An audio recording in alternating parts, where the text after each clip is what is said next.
Well, good evening. My name is Graham Allison. I'm the director of the Belfer Center for Science and International Affairs, and it's my great pleasure to welcome you tonight to the John F. Kennedy Jr. Forum at Harvard for a unique event.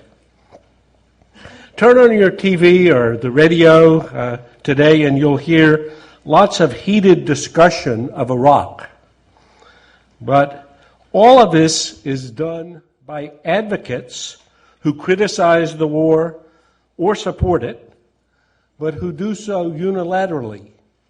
That is, they only talk to people mostly who agree with them, and they only talk when they talk by themselves. It's a great credit to our two guests tonight and to the forum tradition that they are prepared to engage each other's arguments for the purpose of helping us illuminate a vital issue for this country and the world. I've known both of these gentlemen for many years, and I respect and admire each of them for his conviction, his courage, and his clarity. Bill Kristol was a former faculty member here at the school, and let's hope at some future date a future faculty member. But in any case, when I was dean long ago, I recruited him here. He didn't stay too long because he got engaged in politics pretty actively, where he went first to work for Bill Bennett. He was then chief of staff for Vice President Dan Quayle. After the first Bush administration, he stayed in Washington to start the Weekly Standard. He's the founding editor of that magazine, and that magazine now just celebrated not too long ago, its 10th anniversary, has become a fixture in Washington and a much more influential magazine than many older and more pedigreed magazines. Indeed, it's surpassed in terms of circulation the New Republic, just to take for example. John Deutsch, our colleague from MIT, is former provost and institute professor at MIT. John was former director of CIA, Deputy Secretary of Defense, Undersecretary of Energy, all of these, I think, in Democrat administrations. And John is a member of the internal board of BCSIA, so we're glad to have John here. Now, in preparing for tonight's event, I got lots of advice from various people. Bill White said I should study Tim Russert and should try tonight to show off the forum's new technological capability, where you can actually now go to the forum website and see former forum events. You can watch them by just clicking on all of the former forum events. So this is an extraordinary accomplishment under our new director of the Institute of Politics and good work of the Institute of Politics. And we will, before the night's over, do a flashback to a debate that occurred right here in the forum between these two same gentlemen on the question of should the U.S. attack Iraq. This was in October of 2002. Others suggested that I would do better to study Don King, the promoter of professional boxing matches. And in that guise, were I to have accepted that advice, I would say that in the right-hand corner, wearing red trunks, we have a light heavyweight who's known to be very, very scrappy. And in the left-hand corner, a heavyweight who's actually fighting at 35 pounds less than the weight at which he fought here last time, thanks to an extraordinary diet in the blue trunks.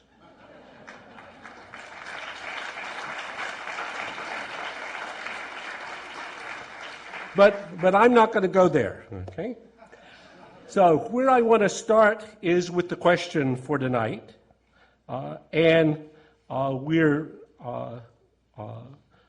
What I would like to emphasize to the audience is it's very hard to have discussion and debate about such a heated issue in a civilized manner in which the objective is clarification rather than making debating points or giving an occasion for people venting emotions.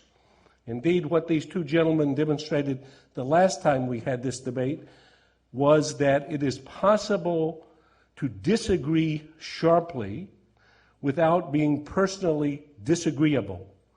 So I'm going to urge the audience to be respectful in spite of the fact that you may disagree very sharply with some of the views expressed, as we get a chance to try to hear these views, and then we're going to go to the audience and there'll be opportunities for you to ask questions.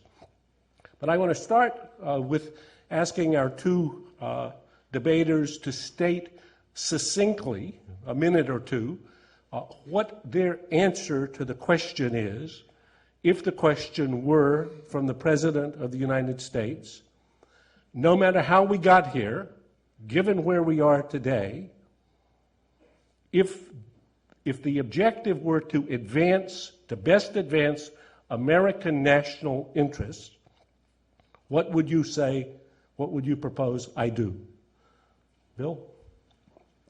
Let me begin by giving Graham back his used bathing trunks.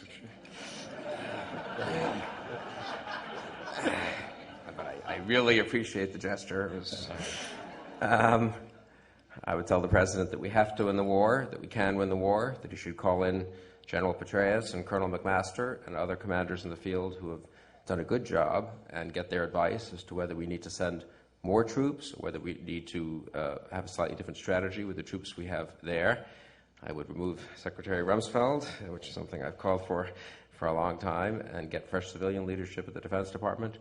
But I would not withdraw, and I would stop talking about withdrawing and stop making it seem as if the point of the war is to begin to draw down U.S. troops as quickly as possible. Instead, I would make clear that we're building up the Iraqi army and that U.S. troops will stay with them, and that we are confident that with a civilian government and an Iraqi army backed by U.S. troops, we can win the war. Okay. And John Deutsch, if President Bush said, my objective has nothing to do with the past or with where we now are, except for the reality of the situation and nobody else's interests but American national interests, what should I do now? You should withdraw immediately, and the reason is, based on all the evidence that we have, we are not making progress on our key objectives in Iraq, and staying longer will just make matters worse for the American people and our national interests. Okay, so at least we have two sharply different points of view. Let me go back to both Bill and then John to take 5 minutes or so to lay out the case for your conclusion, particularly in the light of the fact that you are now pretty clear that there's a sharp difference of view between you. Well, you don't fight a war if you don't intend to win it, obviously. We've had difficulties in Iraq that we didn't anticipate, but the war remains winnable. And so withdrawing would be an incredibly, I think, damaging step for the U.S., for any possibility of progress in the Middle East. For moderates in the Middle East, it would totally embolden jihadists and radicals everywhere. We would look weak, unable to stay the course after admittedly some difficulties. But after 2,400 deaths and 10,000 or so casualties, if we decide to leave Iraq, why? What's the theory? That we are causing the terrorist acts there? I don't think that's correct. That if we left, there'd be less civil strife, less sectarian strife? I don't think that's right. I think, in fact, one reason, unfortunately, for the bit of an upsurge in sectarian strife recently has been the U.S. stepping back some, which has forced the Iraqi army, and especially the Iraqi police out front, who are more, police especially, have problems with sectarians. So withdrawal would be disastrous. I think you can be critical of the war or supportive of the war, as I have been from the beginning and remain, but even early critics of the war, people who thought it was a mistake, most of them, I think, tend to agree that an immediate withdrawal, victory for the terrorists, the collapse of Iraq into sectarian strife, into some full-fledged civil war with ethnic cleansing, us driven out of a country by the terrorists. Let's not kid ourselves. That's what it would be. And that's what it would be perceived to be in the Middle East, would be a horrible blow to U.S. national interests. and to the hopes we've all had since 9/11 of beginning to change the dynamic in the Middle East, which I think we have begun to change despite the difficulties in Iraq. Okay. John, how would you give us a little bit larger context on your conclusion? Well, I begin by not theory, but evidence.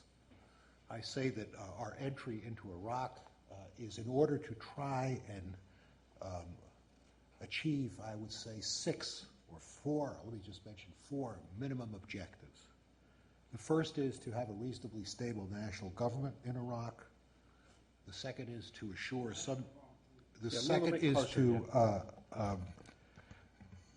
assure security in the country and end the insurrection. The third is to see some infrastructure improvement throughout the country. And the fourth is to prevent Iraq from becoming a sanctuary for Islamic extremists or for terrorism. The only reason that the United States should stay in Iraq is if we believe that matters will get better, if we believe that we are making progress to achieving these minimum objectives.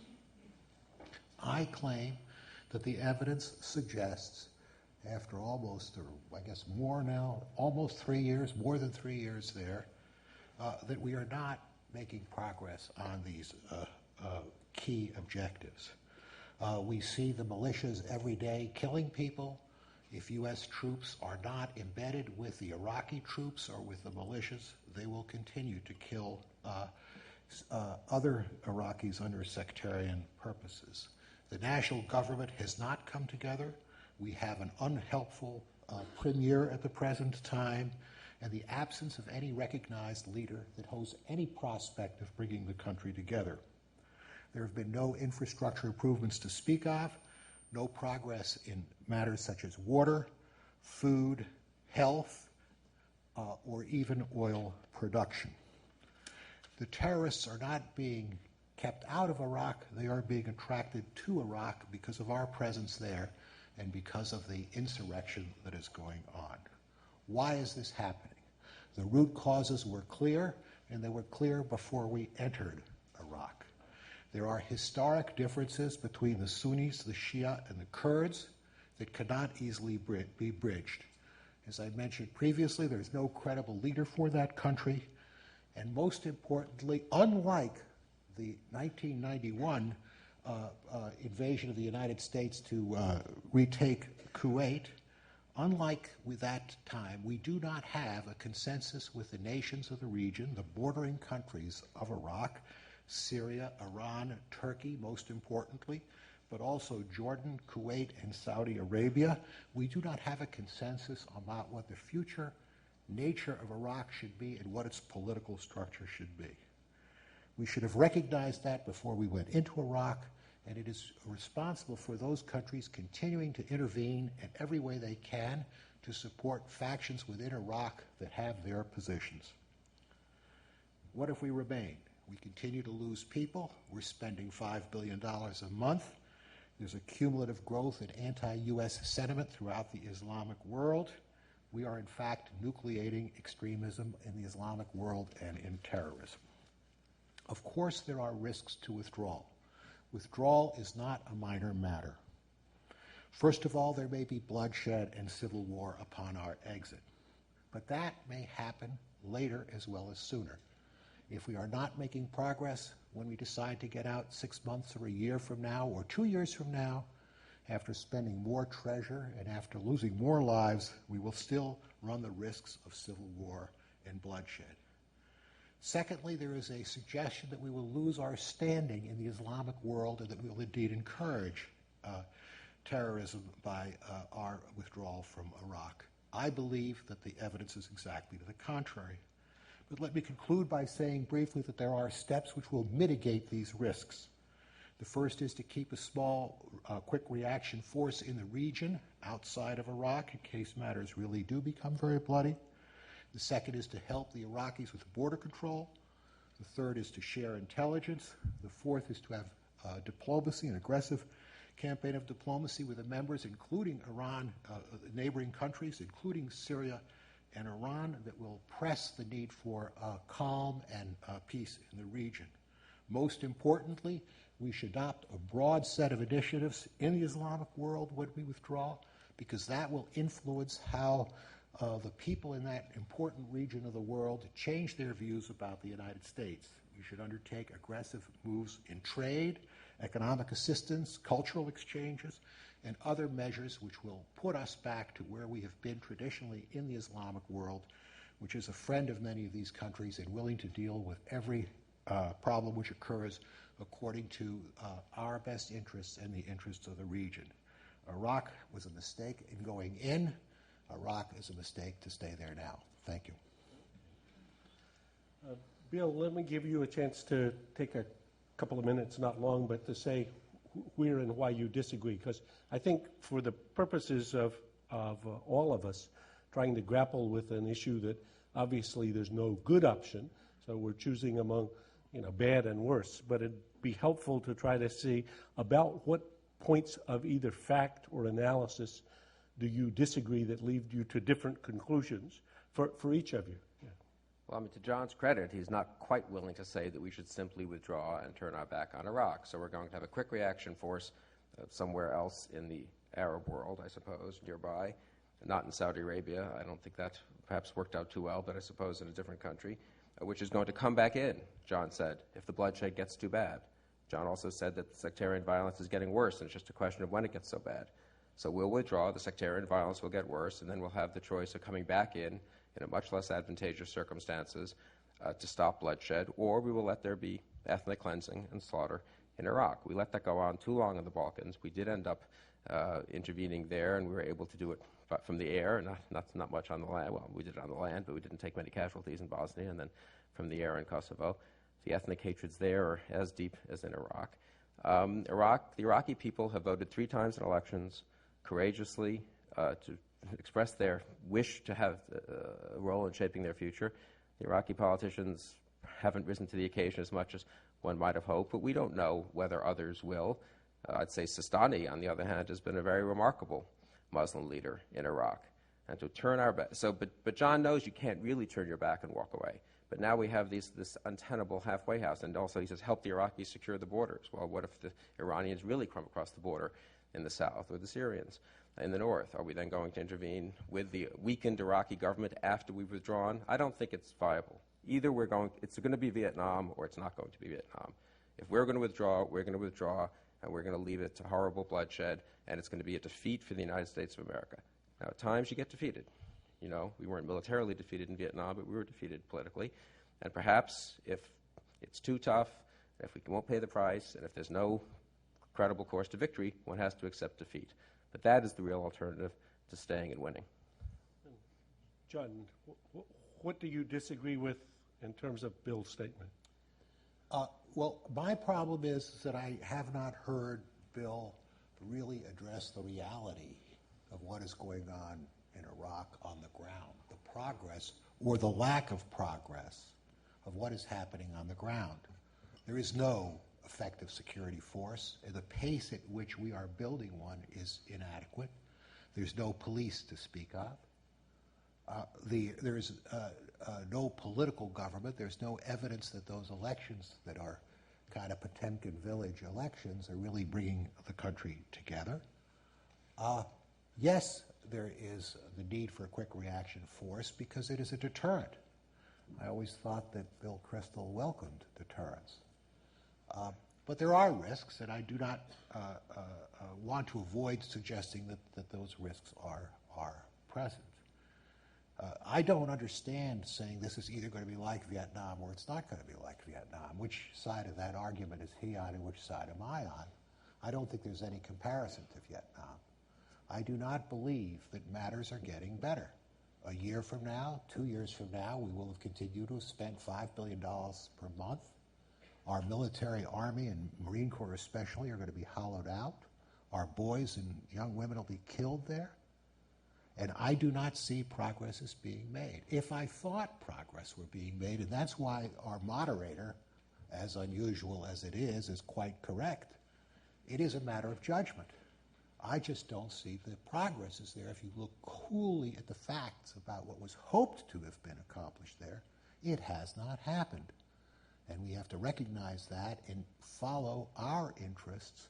Meanwhile, in the rest of the Islamic world, we are gathering huge costs from our presence. I mean, I think it's just not true in terms of the Iraqi security forces that progress has not been made. In fact, in the last year, we made a horrible start in the first year and a half and wasted a lot of time. But General Petraeus and his successor have built up the Iraqi security forces pretty impressively. It is tough to build an army, a national army, in the midst of an insurgency and with sectarian tensions, which is why the U.S. Army has to stay there, yes, embedded with them for quite a while. And I think we can do that, and I think the Army held together pretty well after the bombing of the Golden Mosque in Samarra. The police forces have been a big problem. Again, part of that problem was caused by probably our excessive desire to sort of step back and let the Iraqis do it before they were willing to do it, before they were able to fully to do it. But there, too, I think a new government is about to take place, and let's see if they do make progress on that front, too. I think really the comment about Potemkin elections is not worthy of what the Iraqi people did there, and they have genuinely elected a diverse set of representatives who are having trouble coming to agreement because they have deep divisions. Let's help them come to agreement. Let's not turn our back on them now. You can't make progress every month or every 3-month period of a war, but if it were unwinnable, obviously you would have to say we now have to figure out how to extricate ourselves. But I really don't think that it's unwinnable. I don't think that we can't achieve much greater stability and a reduction of the violence in the next year and 2 years. But it won't be easy, and it won't be certainly overnight. To put this debate here in a little context, we're not going to refight the question of whether we should have gone to Iraq. We are where we are. But since we actually did have a debate of this sort between these two gentlemen in October of 2002, which was in the run-up, it was the debate that led to the March 2003 attack on Iraq. We're going to use the forum's magic, if it works, to see short clips from October 2002. Our policy is to have a change in regime in Iraq. I believe that's the right objective, and in that I certainly share Bill Kristol's view. But I don't think we're ready to do it in a way that maximizes the chance of achieving greater stability in the region, greater security for the United States, and greater protection of our interests. We need to do better at building a coalition. We need to do better about getting the countries in these regions to speak up so that the Arab youth in the capitals throughout the region will see that there are some Arab opinion, some considerable Arab opinion, who think that this is a necessary action. And we need to have a much clearer view of what the character and extent and length of time of our military involvement is going to be.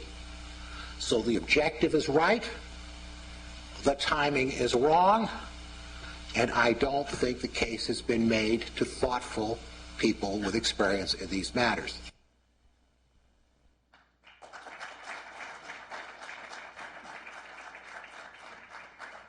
I don't think he looks 35 pounds heavier. Let's see what Bill had to say. Safe bet that since he has always wanted the nuclear capacity, that he has revitalized that effort without the inspections, and certainly on the chemical and biological front that he's moved full speed ahead.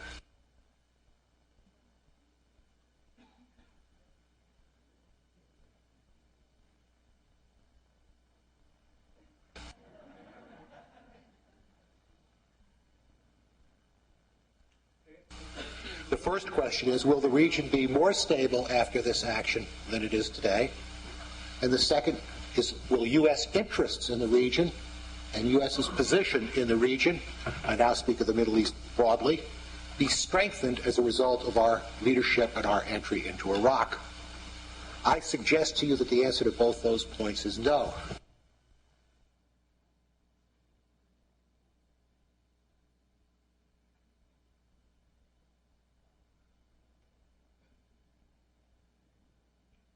Terror. My view, and Ruel Garect argues this in the Weekly Standard this week, is that it will help the war on terror. European cooperation will not be impeded by our going against Iraq. That's a matter of mutual self-interest and mutual belief in the war on terror. And in the Muslim world and the Islamic world, in my view, we will get more cooperation if people think we are serious about doing what we say we're going to do and about preventing dictators from developing weapons of mass destruction and preventing people from harboring terrorists rather than looking as if we're ineffectual and blustering. The way to get cooperation is to be respected and liked if possible, but also feared, and removing Saddam would be an appropriate way since it's a just way of being feared. DVDs are going to be sold of this. Yes.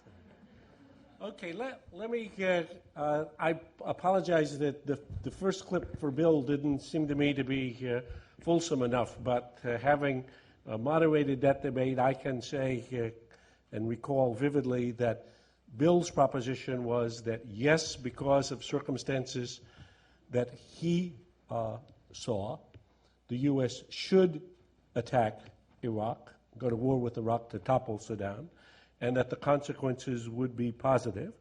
And John Deutsch's proposition was that while the objective of regime change in Iraq was a worthy objective, that the U.S. should not attack Iraq in this time frame until several other major intermediate objectives were accomplished, and it was left a little ambiguous whether you thought those objectives would ever be accomplishable. That may not be quite a fair presentation. So let me see what Bill would like to say about this. In the light of the history, we're not trying to refight the issue, but how do you see the situation, and similarly for John? Yeah.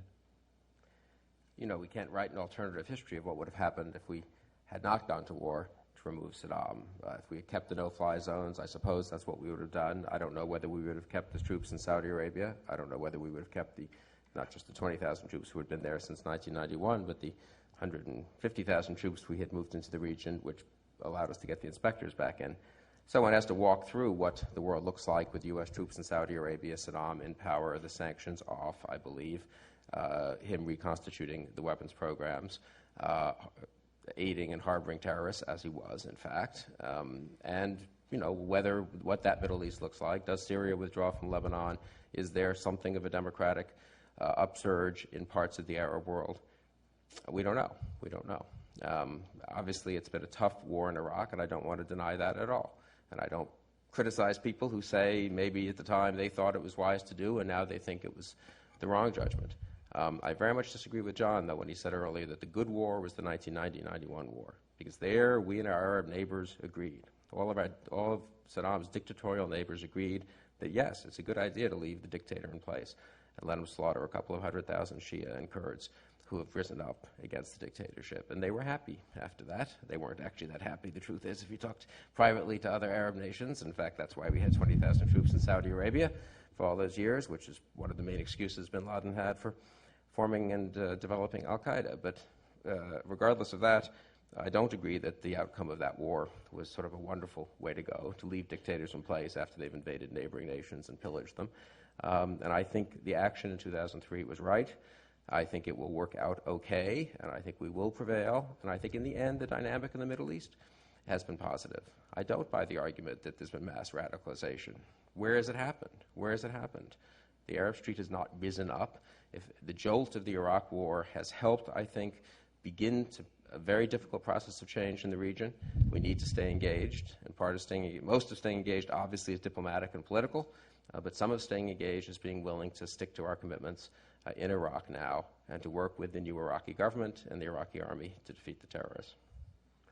Okay, and John, looking at what you thought then and what you think now, what would you say? Well, I believe that the central point on which I strongly agreed with Bill Kristol at that time and was heavily represented in the debate or the discussion, which is not in this clip, is the threat that weapons of mass destruction posed if possessed by Saddam Hussein. And at that time, we both agreed very strongly on the point that the possession of those weapons, which at least in the case of biological and chemical, we shared a common view that he possessed and might be willing to use, was a very serious reason for considering regime change for sure, but also considering military intervention. I think one of the real tragedies of our time, and at this point, this is where we don't know history, is how incorrect those assessments were of its possession of weapons of mass destruction, and that should give us some warning about the future.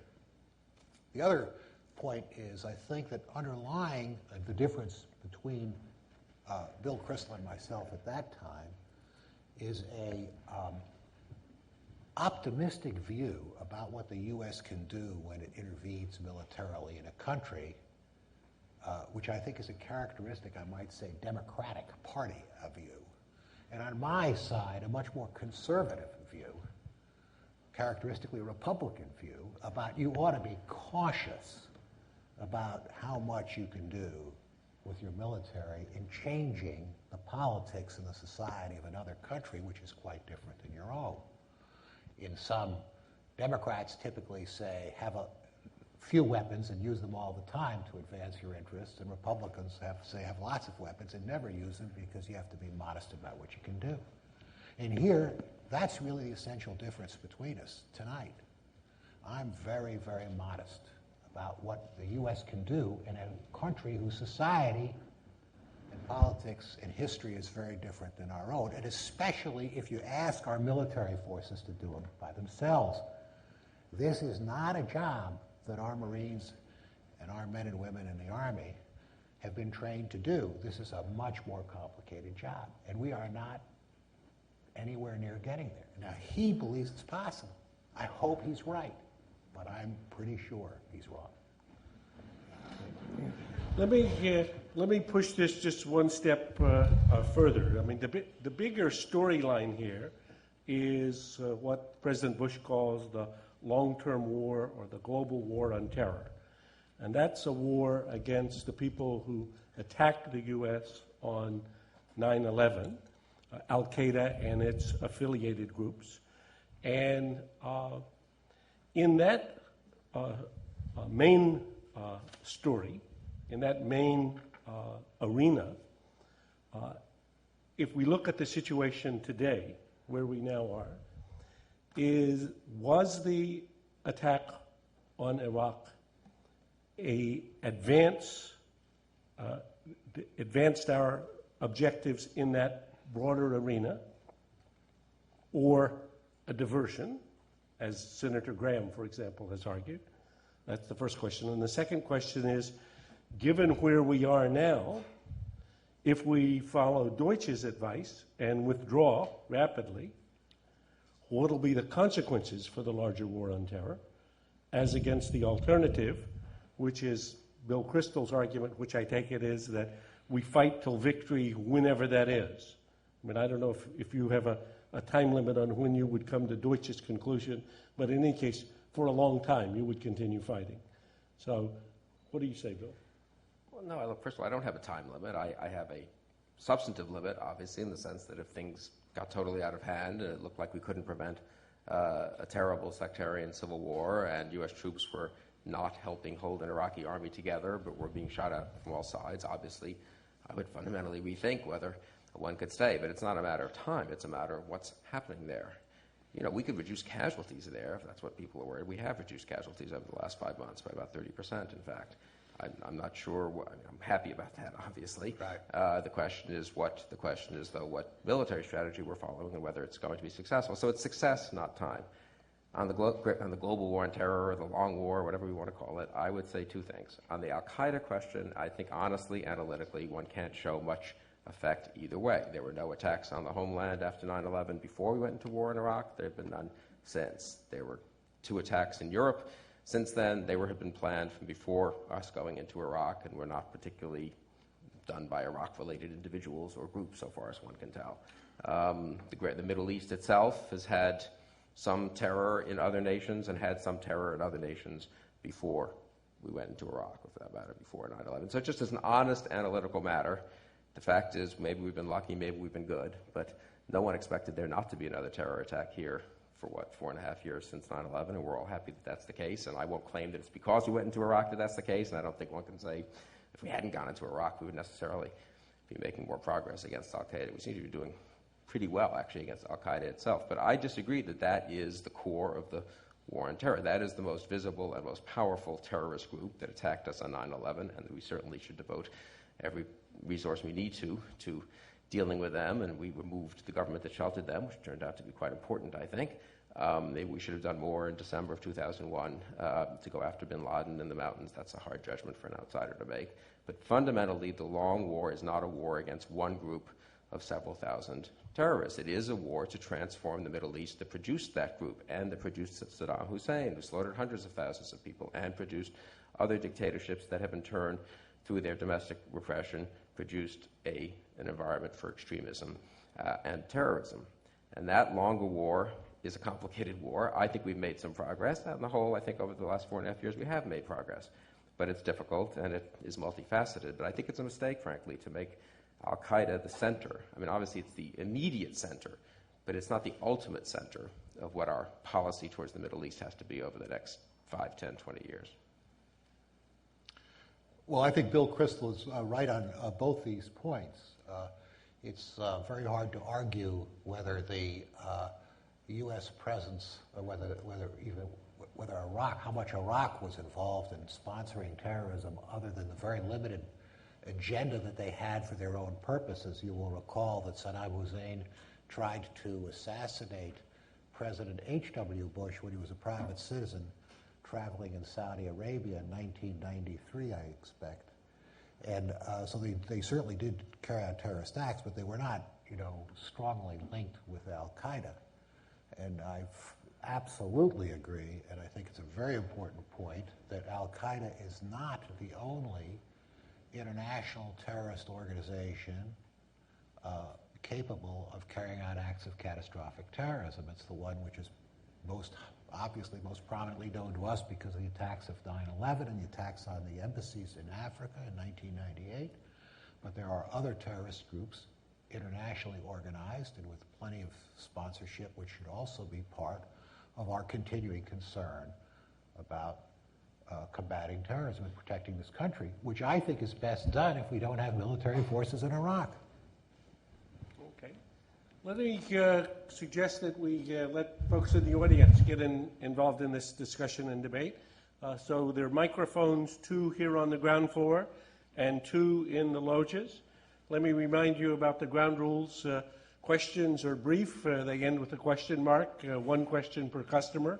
And then let me ask our panelists, since we'll end up with lots of questions, to try to make their answers brief as well. And let's start here with this gentleman, please. And introduce yourself, yes. Yes, is this on? Chris Gay, mid-career master's at the Kennedy School here. Dr. Kristol, could you say a bit more about how you would define, not victory, but I guess defeat? You alluded earlier to, if we fail, however you would define that, we should obviously recognize it and go. But how would you define that? It seems to me, without some clear definition of failure, just as we would have a victory, we could easily be on the slippery slope to, an indefinite obligation in Iraq. How would we define when we should pack up and leave? Well, I would say Kosovo, but the Balkans, I would define as a tolerable situation. And we have been there for 11 years. We probably should stay there a bit longer. We've managed to hand over a lot of the peacekeeping, more of the peacekeeping to Europeans, because the violence, of course, has subsided.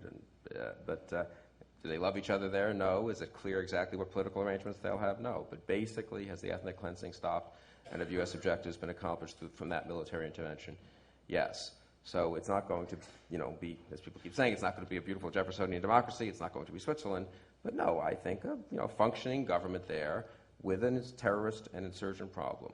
If you want another example, which is a worse example from my point of view, Colombia.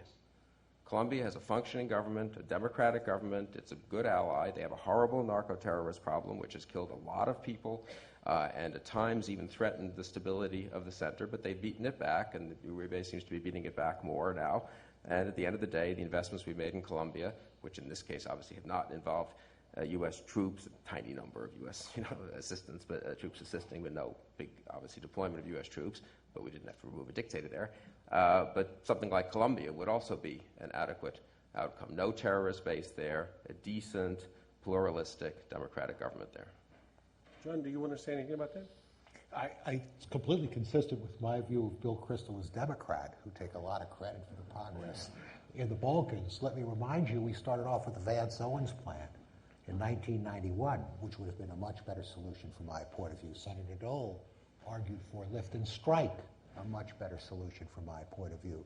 So there were many off-ramps before we thought, first of all, in an abortive and very costly in terms of Bosnian lives, UN-led intervention. Only in the last, way late did we go in with NATO with, I might say, an adequate number of forces.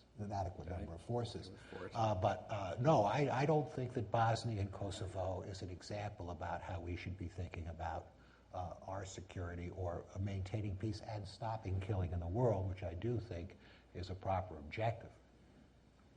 Okay. Let's go. Excuse me. The gentleman here in the first loge. Good evening. My name is Raul Prabhakar, and I'm a student at Harvard College. And my question tonight is for both gentlemen. In late February, William Buckley wrote a column, and he wrote that the failure in Iraq does not force us to generalize that violence and anti-democratic movements always prevail, and that the killer insurgents are not entitled to blow up the shrine of American idealism. My question is for both, and it is, will a withdrawal reshape that idealism, the belief that freedom is best and desirable for all people everywhere? Thank you.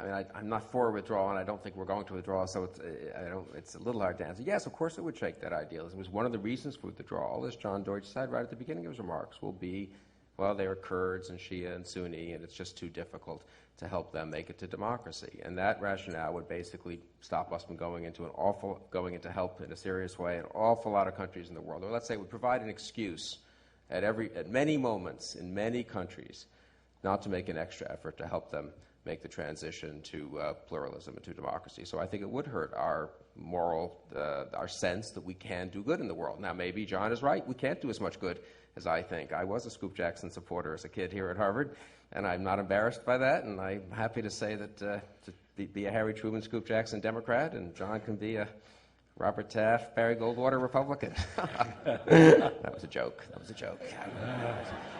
I know here in Cambridge that was like mentioning Barry Goldwater. It's about horrifying insult to John. So I don't mean it that way, but maybe I think it would be a hurt. Switch these trunks. Yeah, right, exactly. John, what do you say to that? There are I many always knew that instruments. there were similarities with there are Barry Goldwater, many instruments for advancing democracy and advancing a market-based economy and advancing social justice. They don't always come after a military incursion by U.S. troops. And my issue is we don't spend enough time thinking about how do you advance democracy, and too frequently there are exceptions where we don't put in U.S. troops, and we should, like in Rwanda. But in most cases, we have an overly ambitious view about what we can accomplish, not because of the quality of our military, but the quality of everything it takes to build an economy and a political system in a country whose history and culture and every aspect of it is different than our own. Okay. Gentleman in the right loge, please. Hi, my name is Mike Gomez. I'm a freshman at the college. Mr. Kristol, this question's for you. You made a connection earlier on about, a connection between authoritarian regimes like the Saudis or Saddam and terrorist groups. And I was just wondering, a lot of terrorist groups are Muslim and see these regimes as illegitimate. And so how does that square with a sort of friendly relationship between them? No, well, I agree. I mean, first of all, I think the authoritarian regimes have made it easier for terrorists to recruit. That's pretty obvious in many of these countries. That doesn't mean that different dictators can't work with different terrorist groups, including ones that cut across the normal ideological or religious and ethnic lines. And there's quite a lot of evidence of connections, and we can debate how close and how loose, but there certainly is evidence of connections, no one doubts that, between different terrorist groups and different governments.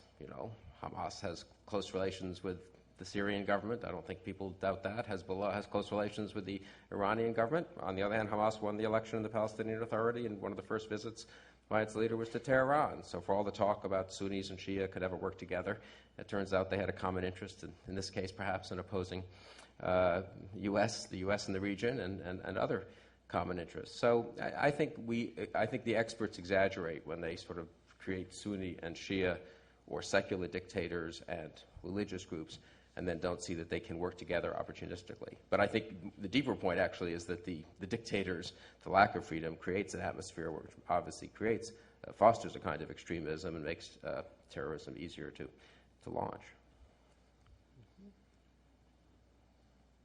This gentleman on the right floor. Yep. My name is Andrew Fong.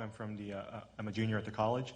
And Professor Deutsch, at the beginning of the debate, you were saying that a lot of our difficulties seem to arise from immutable characteristics of the religions and cultures and political circumstances in the region. But in the flashback, you said that you agreed with the objectives Mr. Crystal proposed, but that's just that we weren't ready.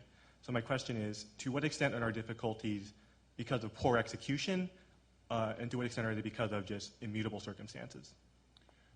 Circumstances are not immutable, and I'm sorry if my comments suggested that. What I thought was, even in this clip, that I don't believe that we spent the time, including in the Clinton administration, building a coalition ready to accomplish in Iraq, in the region, with the neighbors in Iraq, ready to accomplish what I think our common goals are. So when I said we didn't have time to do what we couldn't change is we did not have a credible leader for the Iraqi political system to come around. We didn't spend the time bringing people together, working with them, while Saddam was in power, building a coalition that it would be in the early 90s and the mid-90s when it was a Clinton administration. And we didn't ever have any of these countries in the region understanding what our objectives were in our military intervention. And while Bill Kristol may criticize what was accomplished in a Republican administration, in the 1991 war, because we stopped in Basra and didn't proceed up into Baghdad, one of the important reasons was we had an absolutely firm coalition of countries in the region about what we were trying to accomplish, that is, moving the Iraqis out of Kuwait. So the two steps that I thought were necessary for intervention in Iraq to throw over the regime was, one, having some sort of political understanding of what would happen to the country, and two, some understanding with the countries in the region about what would be a post-Saddam Iraq, what it would be like. And my reason for saying that it was so necessary at that time has proven to be false, and that is that I believe that they possessed chemical and biological weapons and were prepared to use them. Bill, do you want to comment on that? Okay, so just, John, let me drill down one more, just a little further. So if in October of 2002, you had advised President Bush what to do, what could have been done on what time period that would have ever got to an attack that would, given the objective circumstances, I think that was the question, make it conceivable that you would have a good outcome? Or was this basically too hard, given the underlying conditions? I don't believe it was too hard, and let me say that beginning back at least as early as the President H.W. Bush administration, there were efforts made, faulty efforts, not strong efforts, to speak with dissident Iraqi groups around the world in different capitals to try and bring together a understanding of their different groups and who they would support in the event of an effort to force a regime change. And so it seems to me that that was something that was done haltingly, with fits and starts. One group had advantage, then another group had advantage, various agencies backing various groups. And so we never got together, and especially we did not engage the nations in the region. And I include in this Syria and Iran, which if you're going to be successful in having an intervention in Iraq, you have to have them in some understood position All of this could have been done with work to make it more plausible that an intervention would be successful. But again, I remind you that it was based under the faulty assumption at that time, in my mind, that they possessed chemical and biological weapons. We're here to the left, please. Hey, thank you, gentlemen. My name is Lori Kershulik, and I'm a second-year Masters of Public Policy student. And I had the good fortune of having lunch with an Iraqi woman recently and asked her opinion of what we should be doing in Iraq. And she brought up 2 points that I'd like you to comment on. One, the issue of economic viability and stability as opposed to national security first. So she believed that you can't actually have stability and security in Iraq unless there's economic viability. And she suggested that the United States can't leave because there's no way that the Iraqi people could do it without just an influx of economic support and military support at the same time. So my question to you is, do you think that you need economic stability prior to security? Thank you. My impression from talking with people who've worked there both on the civilian and military side is that one reason we've made, I'm sure, a bunch of mistakes on the economic side, on the infrastructure side, but one of the biggest problems has been the lack of security. So I guess I would say that if you want to get into now the errors that were made, I think the error of not getting security in Baghdad on April 9th and in the month or two after that was the decisive, I hope not the decisive error, because I don't think it was decisive. It was a very bad mistake, which has cost us a lot.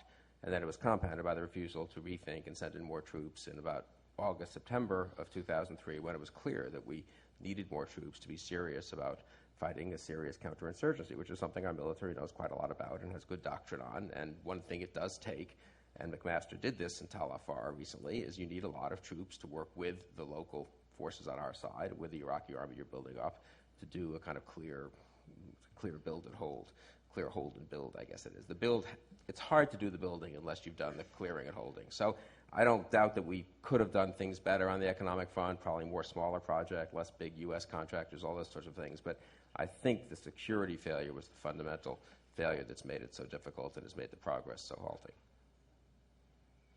I'm not going to reply to you because I find that I'm drifting closer and closer to his view on some of these questions, so I better not say anything. Well, one of the problems about persuasive advocates of their point of view is they might even persuade each other. We're to the gentleman up here on the lodge. Yes, thank you both. My name is Hani Muafi, and I'm a master's student at the School of Public Health. I find myself deeply conflicted because while I agree with the neoconservative idea that a lack of democracy and support of authoritarian regimes has provided... Who's the neoconservative? Oh, I'm sorry.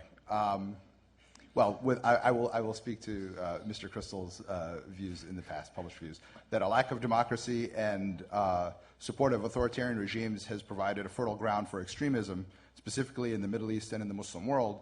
However, I also deeply reject the premise that the use of American military force is the best way to counteract that. Given that we're there, given that we eventually will have to withdraw, what other strategies do you envision us transitioning to that might garner us better support in that region? Yeah, I don't know that John and I would disagree much on this, and I'm sure we'd both think that the government and other institutions in America could do more on the civil society side and on many other ways to help Democrats in the Middle East and elsewhere, and help build institutions ranging from free media to labor unions, be tougher in dealing with some of our allies, and I would do that in terms of pushing them to democratize and running some of the risks of democratizing. I don't think the military force obviously is the best way to bring about democracy, and Bush has used it twice, once in Afghanistan, and no one quarrels too much with that. So we're talking about one intervention against a dictator who had launched a war 12 years before, was in violation of UN resolutions. We thought he had weapons of mass destruction. I think it was a reasonable decision, but I don't think it's, obviously that was so we can disagree about that use of military force, but I think you can't rule out military force. I guess I flip the thing over and say it the other way too, though. That a lot of talk and a lot of civil society efforts is fine, and I'm for all of it, and I've supported it in the Clinton administration and in the Bush administration, and I think John has too. There's a bipartisan consensus of some in both parties who are for that at least. But I think without being willing to take on the tough dictators occasionally and take on the ethnic cleansing and the genocide occasionally, it can become just empty talk. Okay. So how about this gentleman? Hi, my name is Andrew Miller. I'm a student at the college. I'm wondering if both of you might comment about how the different options on the table here, withdrawing or sticking it out till we have more of a victory, would affect our ability to deal with the threat from Iran, and also what shape our addressing that threat might take over the course of the next decade or so. Thanks.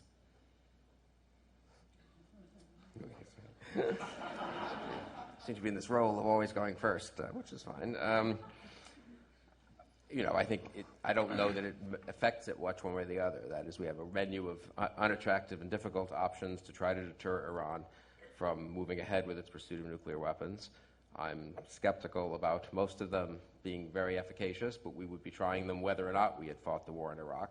I think the Europeans got serious about Iran in part because they got scared by the evidence of the secret nuclear program and by the evidence of a real desire for the nuclear weapons, and in part because we went into Iraq. It's not an accident that the EU3 suddenly got into action in late summer, I guess, of 2003, worried that, Bush would do the same, was crazy enough to think there might be a military solution to Iran, so they finally had to get serious. They had 2 years of negotiations. It didn't work. Now we're sort of in the UN Security Council. We'll see whether we can get a serious Security Council action or sanctions. What if there were at some point a case for military action against Iran? Everyone seems to agree that it would be much more from the air than any kind of large-scale ground effort to deter it, to take care of the nuclear threat. So I don't think Iraq has actually made much difference one way or the other, in all honesty. John, do you want to? Well, I think it's a very important and astute question. I mean, we have to pay attention to the other major challenges it faces, North Korea and Iran. And what I would like to address in your question is a different point, and that is that if Iran is patient and if Iran does things properly, they are going to be the big winners as a result of our war in Iraq, because they are likely to have a much larger influence in the region, and certainly a much greater influence in Iraq than they had before. And that I don't think is in the United States' interests, and it's certainly not in any interests of what you might say is containing or even re-engaging with Iran.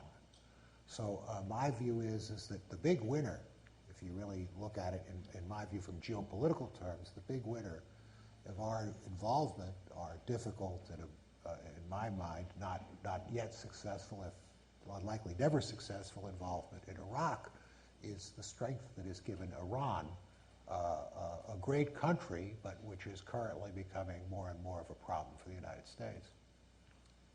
As long as we're discussing Iran, I would, without calling on him to comment, I would just like to notice that we have a new fellow at the Belfer Center, a new senior fellow, Dr. Maleki. Stand up so they can see, who was a former deputy foreign minister of Iran.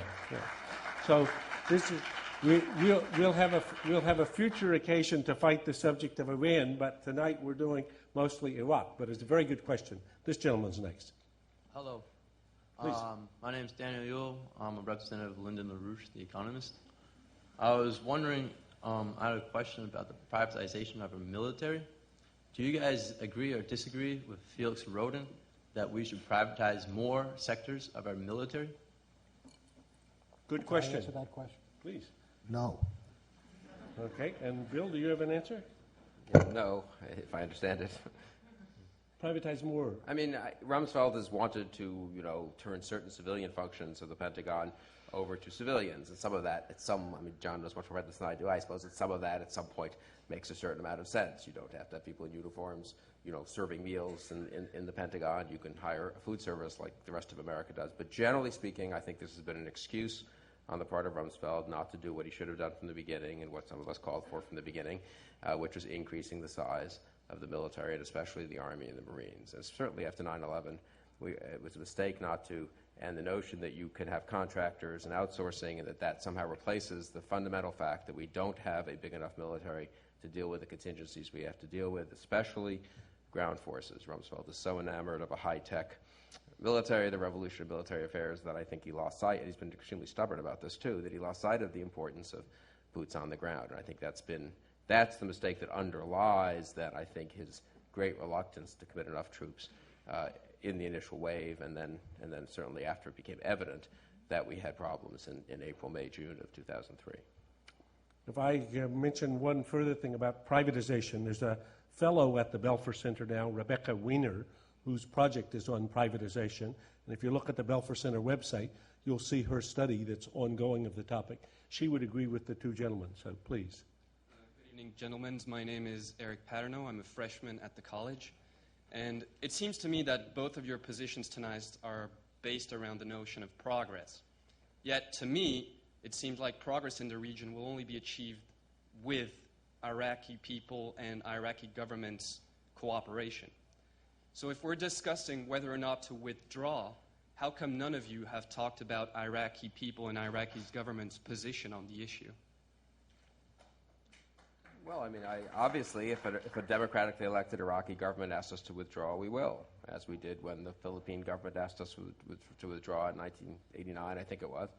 The current Iraqi government, which has been the current transitional Iraqi government and the hopefully soon to be established permanent or 4-year Iraqi government, so far as one can tell, thinks they need U.S. help to deal with the terrorists and also to prevent sectarian strife, and I assume they'll ask us to stay. But no, I don't mean to imply that this is entirely... Now, our decision to make it is we are there helping the Iraqis build a decent government.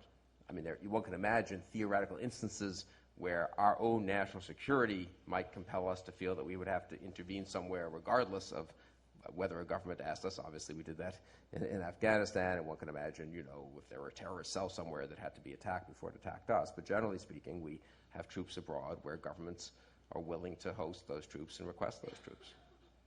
John, you want to come in? No. This gentleman in the lodge. Hello, I'm Pavel here from the LYM again.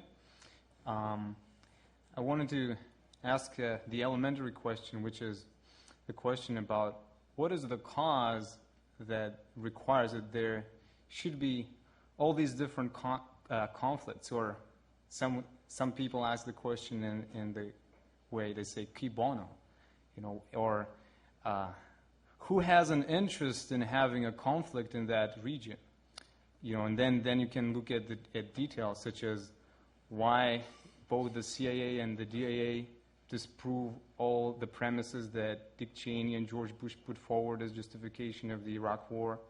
Why did you have Paul Bremer brought in at the point where Iraq was about to be turned into Iraqi hands? And he had all the plans to really have an Iraqi government. Why? Then you ask questions about why. So let me just get the question. Yep. Okay. So all right. Question is what? Well, the question is the question of, if you look at something like the Iraq War from the standpoint of the world, who would benefit from that kind of conflict? Okay. And then if you are to resolve the problem, then what kind of policy do you need to have that is going to resolve the problem? Okay, so who benefits from the conflict in Iraq? Well, Zarqawi thinks he benefits, and if he drives us out, I guess he may turn out to benefit, and some of the diehard Sunnis may think they have a chance to avoid a Shia majority government in Iraq, but I don't think, no one wants this war to be going on and to be as difficult as it is here in the United States, not George Bush and not Dick Cheney, and so I don't think, and Jerry Bremer may or may not have been right to think that we couldn't turn over governance to the Iraqis as quickly as possible. I mean, they sort of get damned if they do, damned if they don't on that. Everyone made fun of them for thinking you could just turn it over within a month to Chalabi or some other person we would presumably have selected. I myself think that probably would have been a mistake. I think Bremer probably went too far the other way in delaying a turnover, but we ended up doing the turnover. Sistani made clear that the Shia insisted on elections, and they did so responsibly and peacefully, really. And we've had 3 elections, and in the big picture of things, to be 3 years in, just one step away, and it's been a frustrating step in the last couple of months, I will acknowledge, one step away from a genuine democratically elected, constituted parliamentary government in Iraq, which will really have representation from most major parties, is really actually a hopeful side. It would be nice if we could just cross that last bridge and get a good government with a strong prime minister, but they're working on that. We have time for two last brief questions and brief answers here in the Loge. Hi, my name is Jared Saffin. I'm a freshman at the college. My question is for Mr. Crystal. Recently, the academic dean of the Belfer Center, Stephen Walt, wrote a paper whose basic conclusion is that we went into war with Iraq for Israel's reasons and not against the best interests of the United States. And he cites you as one of the most influential members of this so-called Israel lobby. I was hoping you could respond. Well, I strongly disagree with the argument in Steve Walt's paper. I don't think it's really appropriate for me on an occasion when I'm supposed to be speaking about something else to use this particular platform to, give you my longer views on it. But you can read a couple of columns in the Scrapbook of the Weekly Standard on what I think, at least what my colleagues and I think of the argument in that paper. So in the current issue? Yeah, there was something, I guess, 2 weeks ago in the Scrapbook, and there's something in this issue, and it doesn't take a very charitable view of the merits of the Waldmeer-Scheimer paper. Good. And this gentleman gets the last question, and then I'm going to let the two debaters wrap up in a minute or so if they've changed their mind, or if they would like to restate their original view or anything they've learned. But you're next. Thank you. My question is for Mr. Deutsch. My name is John. While I was against the war from the start, I also had the honor of commanding soldiers on the ground during OIF 1 and lost a number of soldiers and friends there. It seems to me, having been on the ground for an extended period of time, that we caused the problems in Iraq, whether it was by our decision to invade or it was by actions taken by individuals at various points for whatever reasons that worsened the situation. In light of this view, what would you see as our moral obligation to continue or to see through the operations in Iraq, or to put it another way, what's your view of Secretary Powell's invocation of the Pottery Barn rule before we even went in, when he explained to President Bush that if you broke it, you bought it, you've got to fix the problem?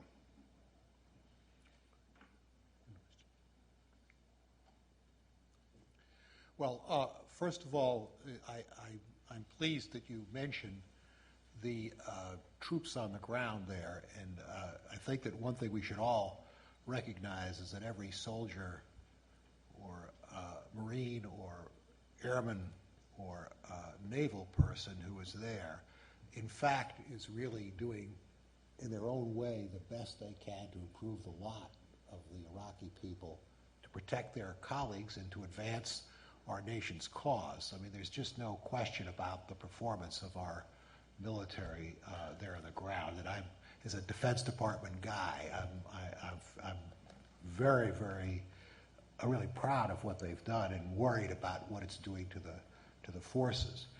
But Colin Powell has lots and lots of extremely good rules to follow. His rules about military action are one which are most forcefully emblazoned in my mind. When I was Undersecretary and Deputy Secretary of Defense, he was chairman of the Joint Chiefs. He says, if you're going to go in with overwhelming force. We didn't do that. If you go in, be sure you know exactly what your objectives were. Well, at first they were weapons of mass destruction. They've moved around a little bit. And third, he says, absolutely before you go in, know when you're going to get out. Those are the three rules that I remember from Colin Powell. And those are the three rules that I wish had been followed in this case. Now, if you say the one you mentioned, which I'm aware that he said, if you break it, you ought to fix it, is a useful flip remark, but it's only a good rule if you can do it, if you can fix it. If I thought we could fix it, if I thought we could fix the four things that I mentioned here, I'd be standing over there in the Democratic circle. I'm standing here today because I don't see us making progress despite the young men and women who are over there making progress. So I say, sure, if you break it, you fix it, if you can. My question is, what happens if you can't? Bill, you can take that as an occasion for your last minute or two if you want to comment, and then I'll see if John wants to say anything, and then we're going to unfortunately have to come to the witching hour. I mean, I think we can fix it, if you want to put it that way, or we can win in Iraq. And, you know, it may turn out that I am wrong, that we've made mistakes that have dug us in such a deep hole, or we will continue to make mistakes, or the Iraqis simply will tip over the edge into true civil war, and the Iraqi security forces would crumble, and then we would have to face John Deutsch's, I think, scenario and the question of what we would do and where we could station forces elsewhere to perhaps preserve some attempt to influence events in the region if we wanted to. But I don't think we're there. I mean, it's an odd time, I'll put it this way. I mean, mostly we're debating here because Graham Allison invited us tonight in particular. It worked out for our schedule, so I don't mean to overstate it. But I think this is a funny time for people to be saying, withdraw now. The fact is we've had 3 elections, close to getting a civilian government. There was a terrible bombing of the holiest Shia mosque in Iraq. The Iraqi security forces have held together. U.S. casualties are down 25 to 30% over the last 5 months. Everything's not great. We're making a mixture of progress and non-progress. I agree with that. But this is, of all the times to suddenly say, now we announce, as John Kerry said recently, now we announce the timetable for withdrawal. It's got to be this year. I just think it's the worst possible time. And so, you know, if God knows, I hope and pray that we do make progress. I do think the military has done a fantastic job in Iraq, and I would actually say they actually turned out to be extremely good at a lot of the diplomacy. My sense is from talking to other officers and enlisted men who've been there and talking with civilians who've been there as well. The military may turn out to be our best diplomats as well as awfully impressive soldiers and Marines. But in any case, I think this is not the time to declare withdrawal. This is the time to continue to try to win, to take a fresh look at how to win, I think, in terms of some troop deployments and other strategy issues, counterinsurgency issues. Look at what McMaster did in Tal Afar. See if others couldn't do the same thing in other regions. We've been hampered all along by Rumsfeld's desire to be pulling out as soon as we were there, and I think it's really hurt our ability to fight the counterinsurgency in the way strategically we should have been fighting it. The soldiers have done a great job, obviously, on the ground, but strategically it's been a stop and go kind of thing, obviously. So we'll come back in a year, and I hope everything is much better, and that both John and I will be very happy if that's the case, and we'll both be very depressed if it's not better, and then I hope we don't cross that bridge of having to think about what to do in the face of a defeat. Okay. John? Well, are you persuaded? I have 2 comments I'd like to say closely. First of all, it is always a pleasure to appear with Bill Kristol, and I thank you for the occasion. I do think we ought to be obligated to come back a year or 2 from now to see how we're doing. But the second point I want to leave him with it. We'll get it. By then the technology will be working. Yeah. I think we'll do without the clips. But the second point is I want to leave you with yet another piece of unease. And that is, I believe it's extremely likely that the deployment of U.S. forces in Iraq will go down significantly over the next year. But the mission will not change. And the reason that the deployments will go down is mostly because of matters having to do with the cycling of Guard and Reserve units and even active duty units. So the situation that you might dwell upon till we appear here again is what happens if we don't change our mission and the force deployments go down to 70 or 80,000 from the current 130 or 140,000. And then we will be much less able to carry out the security mission which somebody pointed to as being necessary for any possible time for the people in Iraq to breathe, to have some economic improvement, and to have some political progress.